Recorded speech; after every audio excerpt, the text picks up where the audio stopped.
Hey everybody, it's Bible Magic Maven, JL song, and hope you guys are doing well.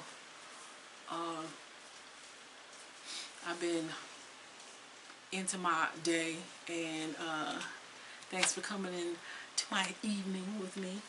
So I'm going to talk a little bit about, not a little bit, quite a bit extensively, about the moon. As we've just finished our celebration and we've been enjoying the magic of the moon and the moon spells, if we can put it that way, over the starting Friday night into the 4th of July. Now we're kind of ending it up a little bit on the third night of since the full moon. Basically on the 4th, from the 3rd to the 4th is when it was at its peak energy, and then it started waning. Now it's going into its waning phase. So we're ending that up, and I want to kind of get into the aspect of the moon card itself.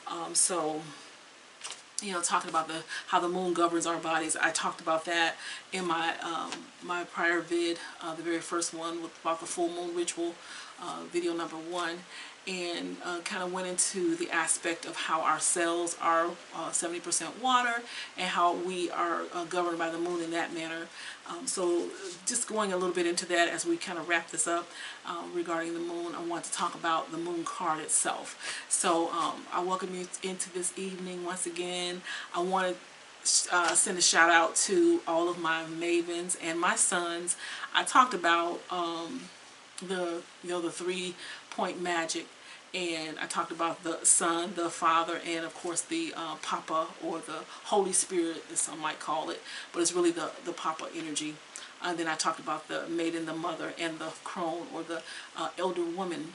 So I wanted to make sure I'm clear about, I'm shouting out to my sons as well as the maidens, because I have a lot of nephews. Of course, I have my own personal sons, and then I have my nephews and those who are around me that are just so wonderful, and I want to make sure that I'm always kind of like allowing myself to feed into their lives as well, spirit and love, and also acknowledgement. So I just kind of want to go over that in the beginning of my video. So y'all, it's another one of those nights where I'm just kind of, I want to pass this information on. That's kind of why I've been talking more on videos, just like we talking to each other across the table as we are. And this is my little space, and so I invite you in. It's informal again. I'm just ending my Sunday and teaching the metaphysical Bible knowledge and sharing it, basically. So I never would have thought I would be doing this, but I am. I received the prophecy years and years ago, and now it's like it's come into fruition. Basically, as I've stated before, reclaiming the ancestral heritage with the King James Bible, and how when we had this Bible presented to us hundreds of years ago, centuries ago, over 400 years ago, I believe it kind of came with some type of finesse and finagling, and you know, I want to share that in just a bit, what my take is on it. Let me put a note down about that, because I just thought about when I said finagle. Let me just make a note about this. Hold on a second. Hold on. I had my little notes here, y'all. I'm doing notes, complete notes tonight, because I got a few things I want to talk about. I'll make sure I get them in there. Let me see here. Let me put it into my timeline correctly. Here we go. It should go right here. Finesse. We talk about the timeline, because I have something to share about that. So, on the pirate ship. Haha, pirate ship. Just keep that in your mind.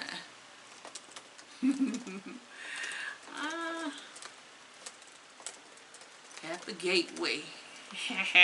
I got some good stuff tonight. Okay, let us pray now. I do want to reverence the ancestors, of course, and all those who came before me. I got my Nam Champa incense going over there. Nam Champa incense. Y'all know I'm on that tip. Y'all know I'm on that tip. I'm going, just keeping on going with that. Okay, so let's get into it here. First thing I want to share is the moon card. Let's go over the moon card, because we're going to get the moon card together. I got my metaphysician's bag. I have another video where I talk about what's in my witchy bag. So of course you might have seen that I had my tarot cards in here. So y'all, back in the 50s, now that wasn't in my era, of course, it was just before I was born, the 50s.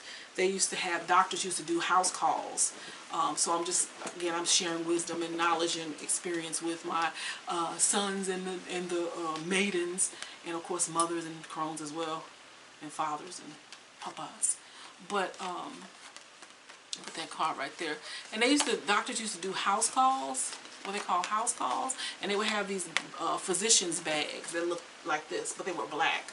So that's why I call this my meta physician bag. Okay, y'all get it? Y'all know I'm corny sometimes, right? Corny. Okay. Anyway, so the meta physician's bag, and I have this nice little stand. I'm trying to do it all presentation. Anyway, I'm in that mode tonight, y'all. Look at that, I'm knocking it off. Okay. So anyway, this is our moon card. I want to put it in a stand because that's what I'm thinking it look nice. There we go. Bring it up close. And it's upside down. I'm going to make it right side up. That's in reverse. Those who are readers know about that. Maybe it was about a reverse thing. We're going to read that. All things happen the way it's supposed to happen. I want y'all to get a good look at it. As you see the moon, of course, and you see the pillars, and you see the animals reacting. And of course, the moon card. And that's going to be, you see the little crustacean down there? Because I have something to share about the crustacean in just a second. And I want to bring out my TDM, Tarot de Marseille, because that's it's linked more so to the book of they say Thoth, but Thoth, the word thought comes from it. So that's ancient motherland. Okay, motherland drip on me. You gotta have a motherland drip on you about this, because that's what we into right now. We're going back. Okay, so we're doing our you know, ritualistic going back for the ancestral purposes. So I'm going to bring out the TDM because that's the closest to the Thoth, the book of Thoth. Okay, so I wasn't going to do it at first, but I think I'm going to go ahead and bring out get my metaphysician bag again.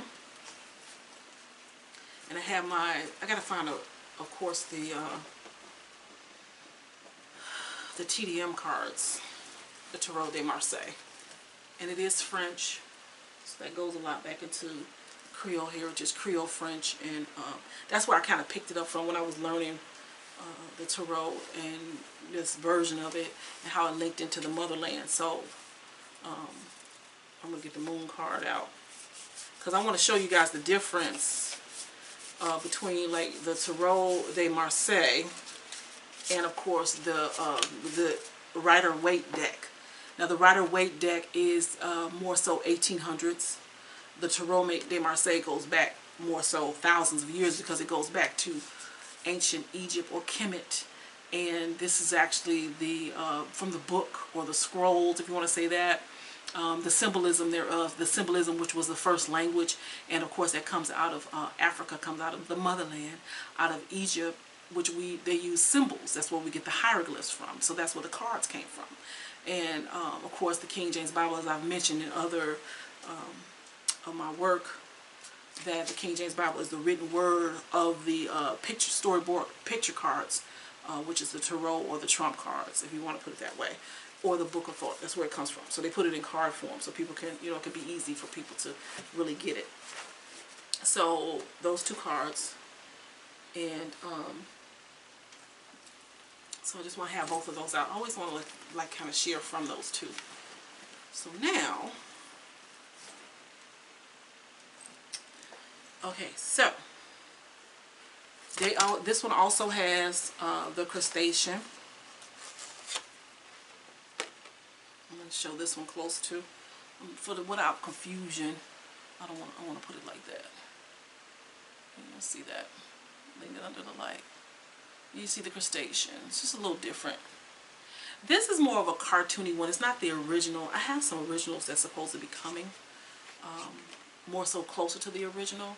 And we'll get into that another time. But for the most part, this is like more of a cartoony one. It's replicas, not the original, of course, but it gives you the symbolism at least. So that being said, the reason why I'm showing the crustacean, I have that on my coat that I use as a dream coat, and you know, for my moon rituals, and I want to get into basically a little bit of information I feel is very interesting. So at the Northwestern University in Evanston, Illinois, they did an experiment, which this experiment showed the moon's influence on oysters. And I don't know if you've heard of this before, you know, bear with me, but those who haven't, want to share this. So a Dr. Frank Brown, which was a biologist, transferred a shipment of oysters from New Haven, Connecticut, brought it to, you know, Northwestern University in Evanston, Illinois, where he immersed them into a tank of seawater, right? So he put them in seawater, and then for 2 weeks they opened and closed their shells in rhythm with the tides of New Haven. Okay, so and then after that, basically a strange thing happened. They started to basically open and close, just opening and closing, and at a different time, right? Which was as if the ocean, there was an ocean close to them, and the ocean was actually over 500 miles away.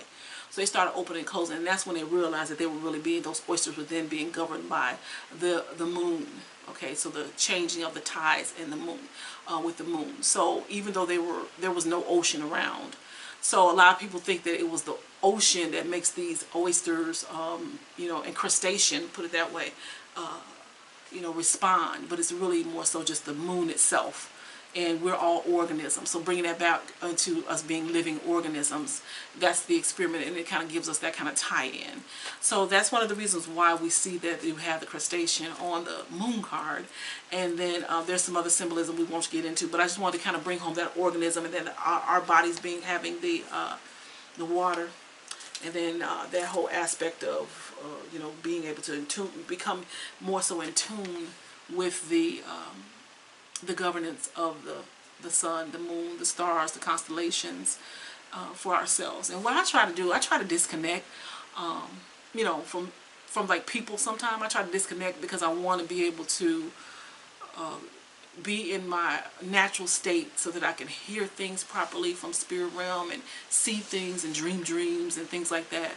So that's how I get more so into my spiritual side, by doing that, you know, disconnecting for just a little time, you know, get your own me time, you know, my own me time rather, and you know, kind of doing it that way. So just to kind of go into that, and like I said, I want to wrap up the moon aspect, because I want to share some things that has helped me in the past, regarding the moon. So I have a little description of the moon here. And my tarot reading days are not long gone, but you know, passing on knowledge from years, and hoping that those who are maidens and sons and even mothers can kind of glean from it and use it to the best of their ability. Hopefully you can pick up something here from my experience, because I'm gonna tell you, y'all, I hope I didn't go through all these years, because when you're a spiritualist, let me just do the sidebar, when you're a spiritualist, you go through different things. I mean, there's like these spiritual attacks, if you can put it that way, that tend to occur. I mean, I've almost had my eye knocked out. I almost had, I lost a leg, broke a leg, burned my arm up real bad. Always something burning me. Burn my arm. I use this when I'm writing, actually, and you know, this little glove or whatever. But and you know, and I realized I had this dream. Just sharing this sidebar, I had this dream, and I saw myself, an image of myself, and it was an ancient face, and it was like so vivid. I'm like looking in this big mirror, and it's like this ancient face. I'm like, oh my God. It even looked like stone or something. And then I was like, man, and I woke up. Because I was like, at first I saw it kind of like from the side, kind of like this mirror is. I do that for spiritual reasons. Bouncing back stuff. But I saw, it was on the side like this. And I was looking at, and it was an image of me in there. And it was like this ancient being. And I was like, that's supposed to be me. And I was afraid to look at it. So I'm kind of like looking to the side like that. And then finally, it comes out, the image comes out the mirror, then it kind of like comes into my face, and then I kind of like, and then it disappears, and then I wake up. So I'm like, Spirit, what did that dream mean? And then Spirit showed me that I had been here before. I'm like spanning between the ages. And then I started realizing the different ways, being a spiritualist. I've been a spiritualist for many incarnations. And it was the different ways in which I suffered because of being a spiritualist. Burned, poisoned, hung by the neck until dead. So those different experiences that I've had. So this whole burning aspect now is keep burning and all kinds of stuff happening to me. It's just like the different ways what they'll try to hurt you as a spiritualist. But now the liberation is here. So and then the whole process is being able to share the experiences. So so getting that out into the atmosphere and letting you guys know that. So that hence this. Now I did have there is a maiden that I'm sending a message to, and if you're watching this video, there was a spiritual connection and the visitation. So if you feel that I am the one who visited you, please do contact me. I'm going to contact you actually. That was the message that you gave me, is to contact you by email, and I will be getting in touch with you. So but yeah, as you did this, yeah, that probably looks familiar to you. But that we didn't need a phone or anything. This is like old-fashioned, back in the day type of telepathy, spiritual telepathy. Now let's get into the moon description. Okay, so the moon card. The moon card shows a full moon in the night sky, positioned between two large towers. So those are pillars or towers. The moon is a symbol of intuition, dreams, and the unconscious. Its light is dim compared to the sun, and only slightly illuminates the path to higher consciousness, winding between the two towers. So we kind of meander through it, as you see in the card symbolism. In the foreground is a small pool representing the watery subconscious mind. So we're dealing with the subconscious. So when you attune yourself with the moon, then you come into this state of being able to go between the worlds, between subconscious and conscious, and then you bring back information, and usually it helps you if you're in your path, you know. So a small crayfish crawls out of the pool, symbolizing the early stages of consciousness unfolding. A dog and a wolf stand in the grassy field, howling at the moon, representing both the tamed and the wild aspects of our minds. Okay, so that's basically what that symbolizes. Now, disclaimer, you don't have to really buy tarot cards. You can actually go on most of the websites. I have one I love, and they're not sponsoring me again. I just love them. It's called biddytarot.com. BIDDYTAROT.com. I'm going to put a link down below the video because I love Biddy Tarot, because it's just neat, and it's just, you know, it's just organized, and I'm just into that. So I love the way it kind of gives the representation as well. I think that they do a really good job with this, you know, with this knowledge, this ancient knowledge. So back to my the tarot cards, and one thing I want to share about them too is that I talked about a little bit about the Golden Dawn versus the Thought. So the Golden Dawn is from, this is really a lot of the, like the Knights and the KNIGHT, the Knights, Sir King James, all of them, they were part of a secret order. A secret order we can call the occult, the OCCULT, the occult, as opposed to the cult, CULT. A cult, when you say CULT, is mostly meaning a fanatic following. And, you know, whereas Noah, you're just blinders on, and that's all you believe is one book, one information. You know, you're only with a certain group of people. You're not open, expanding to other information. So that's usually what they're talking about when they say a cult. It's different from occult, OCCULT, which that just means secret knowledge. It is usually shared amongst a select few, a small select few. So that's really more so what the Golden Dawn was, and I say was because the information is so readily available now. And then of course this, as I mentioned, was the Book of Thought. Now, one thing about the symbolism, once again, this symbolism is ancient. And as you can see, it's all type of animals that have been here for thousands and thousands of years.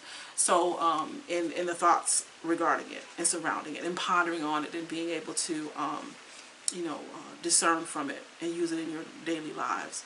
So, so that aspect is what we're dealing with when you have the full moon and people are, you know, on the wild side. And he talks about either the tamed side or the wild side, depending on where you are spiritually. Now, I want to talk really briefly about the tamed versus the wild side. I feel that when we're not in tune with the spirit, then we get to our wild side. I mean, because you don't know what to do, you're confused. And it's easier for you to be an open soul, I like to say, and influenced by the spirits that be. So we're usually governed by something. And for the most part, we are within our own minds, and we're doing things on a daily basis. But when you have these heightened spiritual times, like for instance with the new moon and with the full moon, these heightened spiritual times when there's a pull from your inner cells and within your body, and you have to be able to be in tune with it. So when you align yourself and you become attuned to the atmosphere, the spiritual atmosphere, and then the governance of the constellations and the moon, the sun, the order of the universe, then you're more so in flow. That's what they say, you're in flow. But when you're not in tune and you're more so kind of in tune with just people around you, and you're governed by whatever their actions are and how it affects you, and you know, of course we have to live like that, but it's a situation where, you know, you have a chance to either be on the wild side or on the tame side. So by being in tune with the universe and being governed, having a governance that's more so by the universe and what I like to call the multiverse. That's a new word you're going to probably hear. Maybe you've heard it before, but the multiverse, because we're dealing with more aspects of spirit and our surrounding, you know, just lives and the interactions. So this is the moon card. This is what we were dealing with over the past few days. So we're wrapping it up, and I just kind of wanted to bring that out and then talk about my code. Of course, it has the crustaceans on it. I'm going to show a picture up there where you see it has the crustaceans on it. That's one of the reasons why I like the symbolism. Now, is this a magical code? Is this like Joseph in the magic dream code or anything like that? I don't want to say that. It just makes, I feel good when I dress up for spirit. I really do. When I'm doing something spiritual and I kind of dress up, and it means something to me. That's kind of why I have this moon shawl. It's just kind of, it's important to me. Some people see things like this as in a way of being a talisman or something like that. But and it could be. Who knows? I believe in stuff like that, to be honest with you. But it's just, I don't know. It's just my time to kind of put that on and reverence the gods, if you can put it that way. So I have the lotus on here as well. Of course, we know about the lotus, which grows from the mud, and it's still a beautiful flower. So this helps me to represent the, you know, going from, again, the tame, tame side to the wild to the tame, whichever energy I'm in, kind of like changing that over at that time, getting in tune. So now we're just going to get into the moon, the meditation that I usually do, and I have this in one of my books. I want to read about this a little bit. So the meditation is the moon meditations, right? Is an excellent way to attune. Oh, Mama need her glasses, y'all. Hold on. Things was looking a little blurry, as you can see. The crone needs the glasses on. So meditation is an excellent way of attuning yourself to the cycles of the moon. That's another way I just want to explain, like the meditation. Try to get yourself a lunar calendar and follow the dance of the moon in the night sky. Okay, so I'm going to show this again on the screen, so you'll see that it has the phase of the moon, and I'm using the one that is, of course, Louisiana Creole, because I want to be able to. I'm relearning the language, so I use that, and that's why I put it up, so I can just keep it in front of me. It's called total immersion in another language, when you're learning another language or revisiting it. So when I say relearning it, because I heard it as a child, but I didn't really get it. So now, you know, there's many parts of it that I am happy to be a part of. Like, for instance, I figured out the song my grandmother was singing. Here's another sidebar, y'all. I'm going to finish this in a second. But another sidebar. When my grandma used to sing that song, and it was like, she would say, I don't want to try to sing it, but she used to say, and T90 little honey. T90 little honey. So I heard this ever since I was a little girl. T90 little honey. T90. So finally I'm learning Louisiana Creole And I found out that T90 means naked little butt or naked little ass.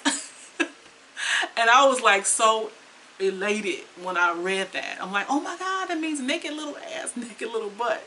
Tina, she would sing that to us when we were little kids, and 2 and 1, and 2 and 1, and 2 and 1 in the morning, and she would sing the song, and at the end, and then she was going then all these words, and then at the end, T90 little honey, T90 little honey.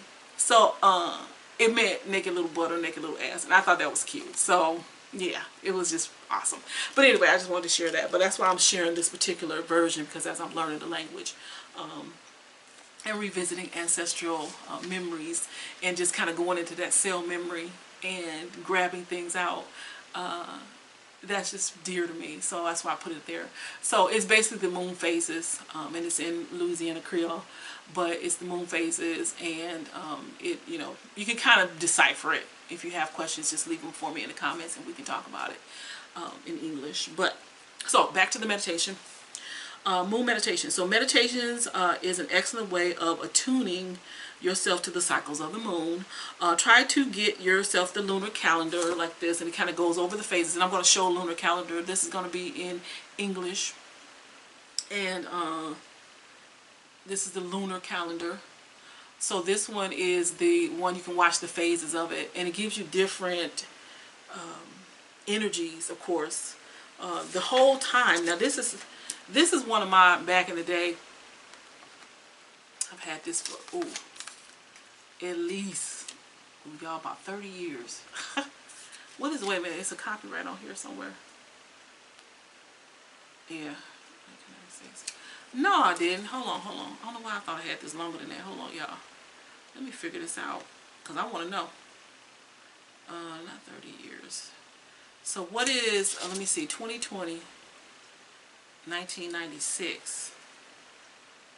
1996. That wasn't that 20 years ago. What the heck? Y'all, mama is, need to remember. 24 years. I said 30 years. I was almost there. Hey, time flying, y'all. Yeah, 1996. I had, let me think about this. My oldest son is born in, my youngest son is born in 1995. Yeah, so that was about that time. I probably was, you know, reading this kind of stuff or whatever. But yeah, 1996. So, get your life straight. I'm going to say, get your life straight. But, so anyway, yeah, this is the different phases of the moon. So it gives you like the full moon period. And it's for business and financial. That's always been my little thing. Knowing how to read the finances. So that's another story, another day. But so the full moon side is here. So you can see that there's energies within the full moon. That's another day. We'll talk about that another time. But so anyway, just to let you know that there are middle energies to the moon. So you get your moon calendar, lunar calendar. And now watch the new moon as she emerges from the darkness and waxes toward her fullness before waning again into darkness. So you kind of follow that cycle. The 3 main phases of the moon provide inspiration for meditation. So the 3 main phases of the moon will be the dark moon meditation, the new moon meditation, the full moon meditation. Of course, those are the 3 aspects of it.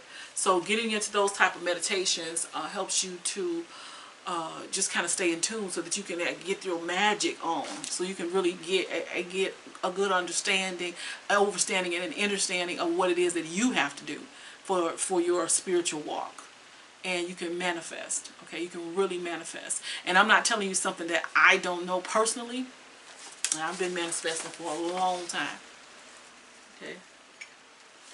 See how I use up this. Now again, this is the honeysuckle. Was this the honeysuckle? Hold on, y'all. I need to read it right. Yep, this is the honeysuckle oil. You see I use it down to the quick. Because hummingbirds, I don't need to get a chance to mention this because I think that my video was cut off, but hummingbirds, you know how fast they move. They love honeysuckle. So you get this and you put that on your crystals when you're charging them. With that incense going to have the non-chomp in here. And you put that on there, and this has been charged in the moonlight, and you got your honeysuckle. I put that, I dripped that right on there. I took it out I'm gonna have to get some more of this honey. So that is a manifester for you. Okay, so please know that. Know that.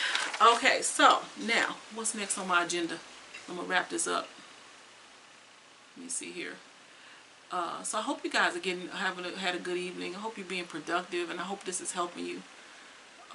Because that's what I'm here to do. And send your questions over, and we'll talk about it. So now I'm going to get into a little bit of segueing into what is next for us. We're going to talk about the ancestors, because this is all about ancestors. You know, it's all about making sure that we stay attuned. And I always say attunement because, you know, you want us to be in tune with spirit so you can get some things. We're talking about the transitioning of the King James Bible and the magic that's in it.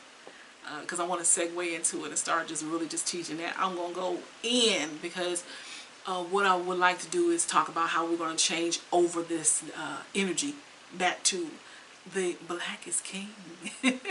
Black is king, meaning like the melanin is king, and the motherland and the original people. Now I know throughout the diaspora we've changed as the hundreds and thousands of years the thousands of years has gone on.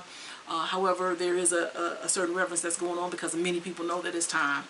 Those who are spiritualists know that it's time for this change to happen. So they're trying to get on board, get healed, and all that good stuff. So let's talk about the King James Bible. And we're going to get into, let me see here where I am in my notes, y'all. I didn't bring no water up here. That's okay. Oh, I was going to talk about bones and hair, right? And how our ancestors used to reverence that type of thing. And here's what happened. Okay, so there was a need. Let's talk about the ancestors and what they believed in. Our ancestors, as I mentioned, they believed in that. Well, I did mention about the tree of life. I talked about the tree of life and the baobab tree from the Black Parade song. So again, whenever I bring up Black Parade, I think about a shout out to all of our frontline youth, whether you be a youth biologically or you're just a youth in spirit that's actually handling that business out there. We thank you and believe in you and what you're doing. Some of us who are, you know, just kind of like watching, we want to just thank you and reverence you because, you know, hey, we were at this time when other people, when they were trying to get free from the king and get their independence, they did the same thing. They went in. They went all the way in. They weren't sitting up under the juniper tree. Again, sitting up under the tree talking about some kind of kumbaya. No, it was, you know, they went in. So, hey, it is what it is. So, we thank everyone who's making a difference right now. Because sometimes it gets like that, where, you know, sometimes people, when they get that, there's some people that get governed by certain spirits. You know, this is a spirit basically you're dealing with. That's why it's so ancient. That's why it's been spanning throughout centuries and centuries and thousands of years. The same type of energy, always a war going on, and rumors of war. Because it's a spirit we're dealing with. It's ancient, an ancient spirit. And like I was dealing with. And being here before, so it's reincarnation. They don't teach that because it's like, okay, well then we'll believe that there's a continuance of this, but it's reincarnation. We're still dealing with the same ancient spirits. So sometimes when people in that zombie, in Louisiana Creole, it's called the zombie. So the zombie is when a person is allowing themselves to be in this mode of just, you know, they're a spirit. They're governed by a spirit. A lot of these open souls, they're not connected with the multiverse. And they allow themselves to be an open soul, and then just certain spirits will come in and inhabit their body, and they can turn into the zombie. The zombie is, we might call it zombie or zombie. But you know, if you become a zombie, sometimes people gotta grab you up in the collar and snap you out of. You ever seen that when you snap somebody out of something? Oh, what happened? You know, because they were under a governance of a spirit. So, you know, we were dealing with people that's under governance of spirits, ancient spirits, and sometimes you got to grab somebody up, you know, and it's one of them things where mama got to look away because we handling your business. That's the bully out there on the playground, you know. You say, well, honey, be nice, play nicely, but then at the end of the day, something might happen to you. You might just end your whole life because you playing nicely. So, that's what we're dealing with right now. Ancient spirits, the spirit of racism is real. The spirit of so-called supremacy. Okay, so there's a supreme being that created all this stuff. So on earth, where's the supremacy? It's all in the mind.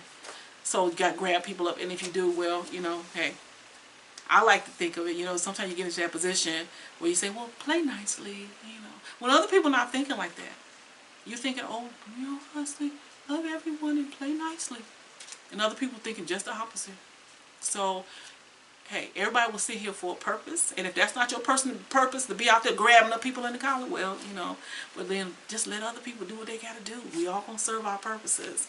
So, you know, again, the Black Parade that's going on, we thank you. We thank you. And, you know, just be safe as possible. You know, if you're going to be out there, try to get some exercise in and get your little, some kind of governance or some martial arts or something. I don't know, martial arts, or, you know, be out there in the trenches. You know, I'm sure you guys handle your business, okay? I'm going to get out of that. I'm going to leave that alone. And then, of course, be in spirit, be in tune with spirit so you can, you know, have all-seeing eye working on your behalf. And so the ancestors believed in that the spirits were all around us and in everything. And it was vilified when certain people came over to those lands, like the motherland, and then they started going through the isles and the islands. But we were called the first witches. So when you think about the King James Bible, and we were called witch doctors for stuff as simple as, let me look here because I got some notes about it. The reason we were called witches is because we practice medicinal herbal medicine magic, or just work. And it's also called root work, or HooDoo, gemology, and crystallology. That's why we talk about charging crystals in the moonlight. This is something of the ancestors, which sometimes it was runes we were working with, and also bones. Because the bones of our ancestors we felt were sacred. The bones and their hair. Right? And I want to share a brief story about the hair aspect. And people, you know, they want to vilify us. I'm going to come back to this in just a moment. I had locks at one point, and I grew them out for 7 years to do spiritual work. This actually glows in the dark as a fabric. And when I was growing up and my grandma used to do my hair, I had like all this hair all down my back. It was just thick and just every which way. And my mom would have a fit with my hair, and you know, just pulling it up. I just can't do this. And my grandmother came over one day and she said, don't touch her hair anymore. I'll start doing her hair, because you know, this is very sacred. You can't be over her hair cussing and frustrated like this. So my grandmother started doing my hair, and you know, and she was always saying more hair, more hair. So that's a Creole thing. And when she would finish more hair, basically she would talk to me about how sacred hair was and the ceremonial aspect of hair and even doing hair. So that's why she got my mom off my hair early, because of the fact that it needs to be a ritual. So she taught me about the ritual. And one thing she taught me about was how sacred our hair was, and to never let your hair get away. Now there is a old wives' tale, or some granny folklore I like to say, that says that the reason why you don't want your hair to get away is because if a bird get a hold of it, y'all probably know this already, but if a bird get a hold of it, they'll make a nest out of it, and then you'll be crazy the rest of your life. But some of that might be true, but for the most part, you just want your hair. It was sacred. That's actually the practice of the ancestors, as well as our bones are sacred, and that's why even in the King James Bible, you'll see, and this, I have this, you probably can't see this, but you might have seen it in my other videos, where I have this material that I use for ceremonial magic and things like that, and it has the sugar skulls on it. So the ancestors would have these skulls in our bones, and they believed in that, and they would actually kind of paint them and make them pretty because they had these bones, and they believed that the essence of their ancestors were in these bones and in the hair. So I don't want to show all of this, but my locks are in here, and I kept them. It's actually pretty big. This hair grew all the way down my back, so it's like huge. It's really huge. So I was, you know, living the life of a Nazarene. I went to Georgia, and I let my hair grow out, and wow. So I use it in ceremonial magic for different reasons.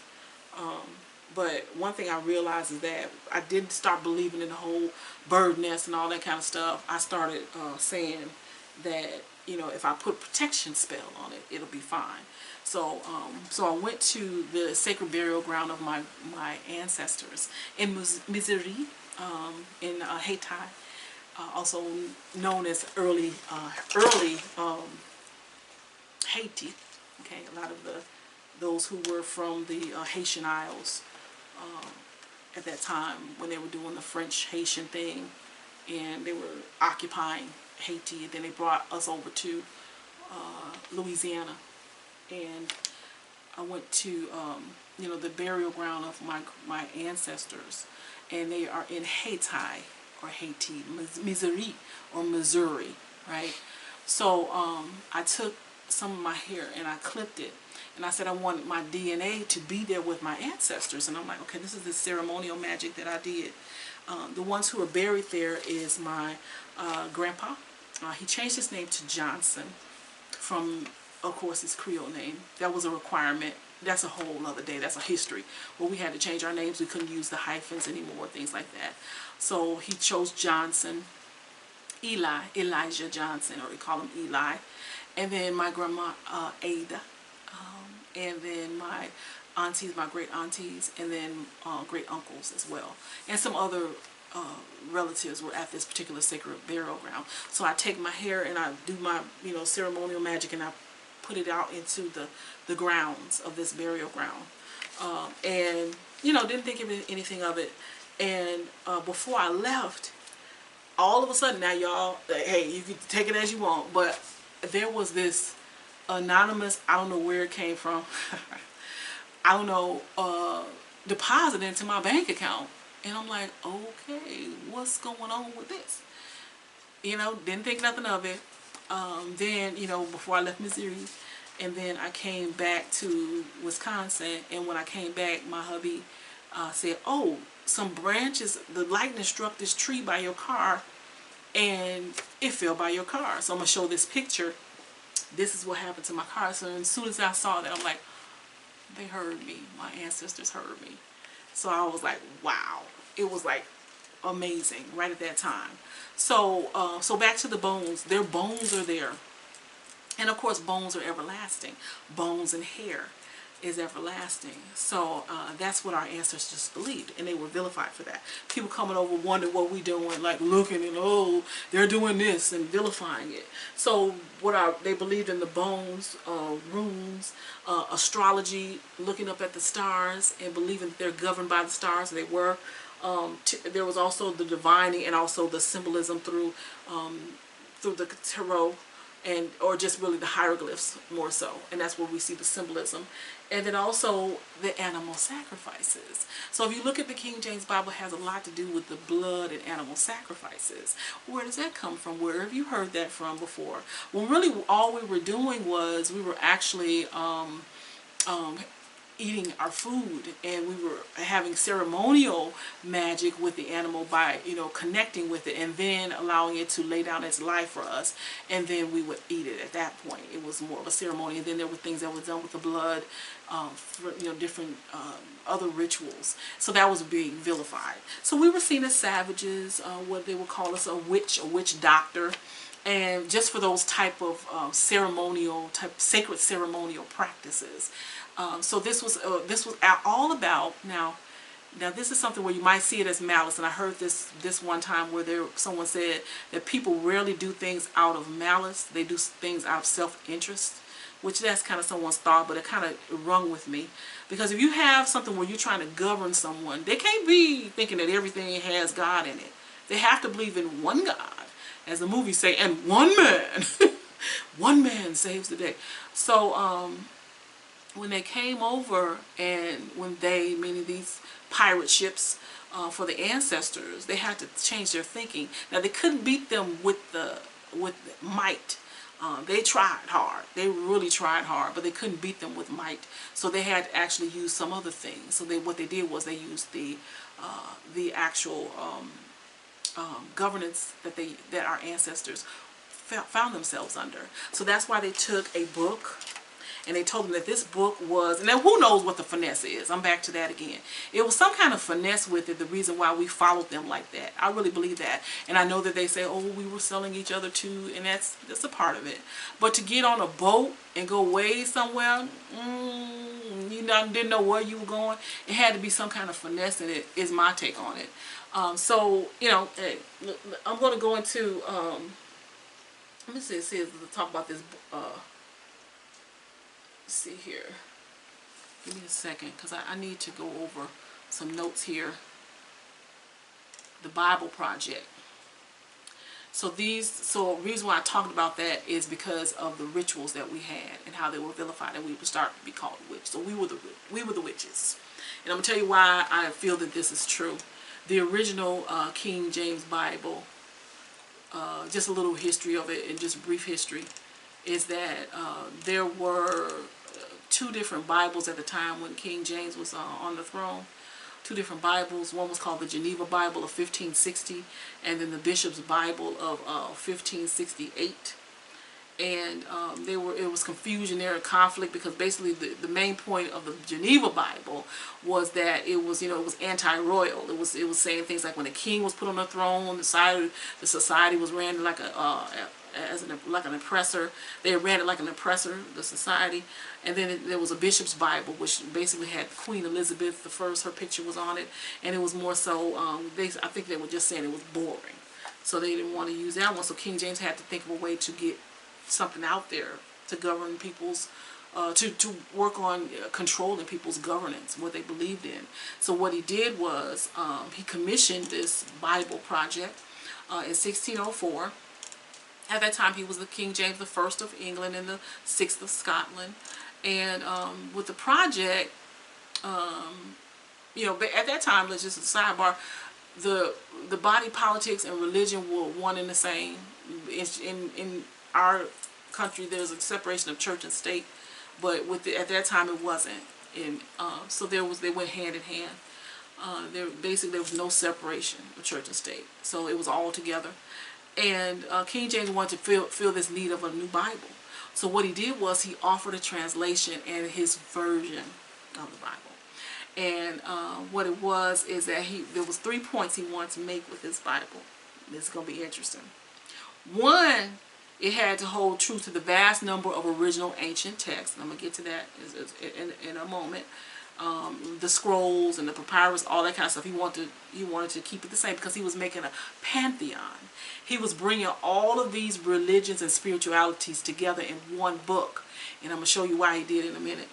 And he wanted to make it available, this particular new Bible, he wanted to make it available to all the kingdoms under his charge, which was vast. Okay?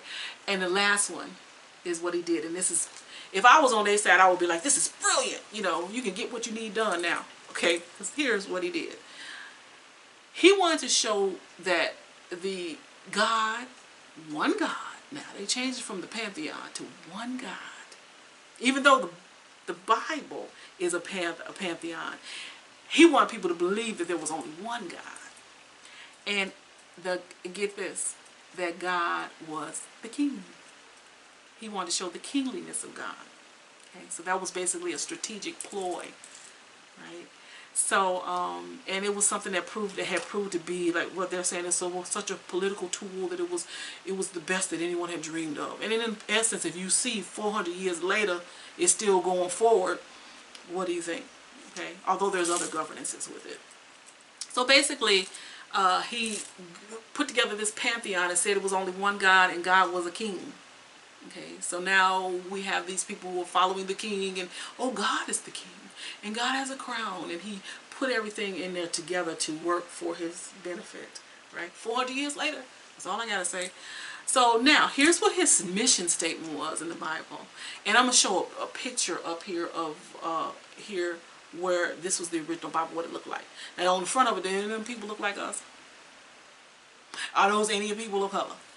I'm gonna keep it nice. So now this is his mission statement.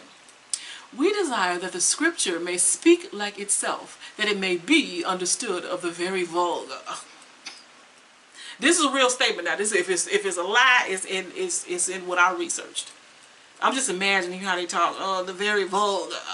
We desire that the scripture may speak like itself, that it may be understood of the very vulgar.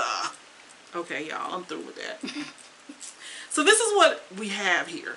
This is what we have, a strategic manner which this particular king was able to bring all these religions together. And I'm going to scroll across here all of the different, it's like 18 different ancient texts that were used for this creation. So we'll get back to that another time. And then we get to here it is. It starts with the Hebrew Bible, 500 BC, so even before Christ. It didn't really get into the what we know as the Common Era before Christ until AD, the New Testament came out. Right, so the other ones are the Old Testament, which is the Hebrew and the Septuagint, which is, a lot of magic in there, a lot of magic and a lot of that stuff that's prior to the AD, which is after death of Christ. Let's see, before Christ, after death, and then you can see here. I'm scrolling. That's another day to talk about that. So to wrap it up, just want to share that where we're going with this, and then. Let's get into, I'm going to wrap this up now. I want to get into the timeline. So after we were seen, our ancestors were seen as witch doctors and witches. And of course, you know who the very vulgar, you know how they say it over there in England. I don't know, that's fun to me. But anyway, we were the ones seen as the witches, the witch doctors, because of our ways, that I mentioned. And, having our bones of our ancestors in our hair and things like that, and having these rituals, and then looking at us in very dark melanated skin and all those type of things. So, brought the Bible over here. Now here's a timeline. I'm going to show this and go over the timeline with you, because you'll see once this timeline comes out, you'll see why this was put in place. So here we go.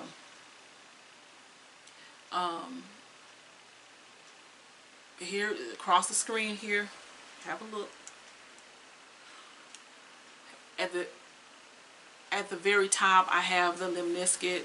Is basically kind of representative of the trade winds, and I'm gonna show you the timeline that I'm kind of gonna get into the actual what it stood for, what happened to our people when we were brought over the ocean to the new land. So as you look at it, so 400-year slavery covenant expires Lionsgate 2019. And now that I'm going to get back into the finessing in just a moment. No, I'm going to go there now. The finessing was about, before I even go over the timeline, I say finesse. Some kind of way they were able to get our ancestors on a ship. And I know the history of it, but I'm just saying to even make them think like this. Okay. And they called this particular ship, this pirate ship, I'm going to call it what it was, this pirate ship, the White Lion. So as you can see, they used the color white because that was a ceremonial color for us, and then the lion because the lion was king, according to us, the king of the jungle, in essence, or whatever our word was for king.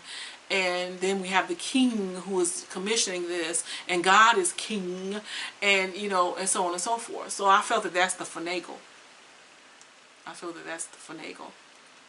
And with the timeline, here's what happened. In 1604, King James commissioned new translation of the Bible, right? It goes into this whole pantheon. In 1604, at that same time, Shakespeare is in King James's service, right? Just a sidebar on that, King James, there's a urban legend that Shakespeare wrote the Bible. I have my Shakespearean theory. Shakespeare did not actually write, quote unquote, the Bible. He penned the Holy Bible. He penned it because he was the playwright of that time, as history goes. So the Holy Bible was actually put together as a play. It was put together as an actual play. And this is true. This is actually truth. And what is the play of? It was allowing personages to the actual stars, the moons, the constellations, and what were considered the gods. So it was given this flesh coat, if you can put it that way. And there's a playwright flow to it. That's why it's called scriptures. So you know, and then we'll get more into how it's the angels and the demons and the spirits that actually were being played out in human form and being told as a story. So that's why Shakespeare was employed by King James. That's how they kind of got together in the history that I found and the resources. Now, as you'll see, a lot of the scriptures, they kind of start with a prologue and they end with epilogues, like a lot of plays do. And that's the flow, even in Genesis and Revelation. So you get that particular flow. And then as far as the timeline, so we kind of go back to it. After that, in 1611, King James Version of the Bible is published. And then in 1616, now get this, Shakespeare dies after having drinks with colleagues. Okay, so y'all, this is all about a big soapbox opera, a soap opera. So he dies after having drinks with colleagues. Okay, so who were his colleagues? He was employed by the king. He did all this work. At that point, the Bible project was over. Okay, so you do the rest of the figuring with that. And then in 1616, same year, American colonies established at Jamestown, Virginia, by none other than the king.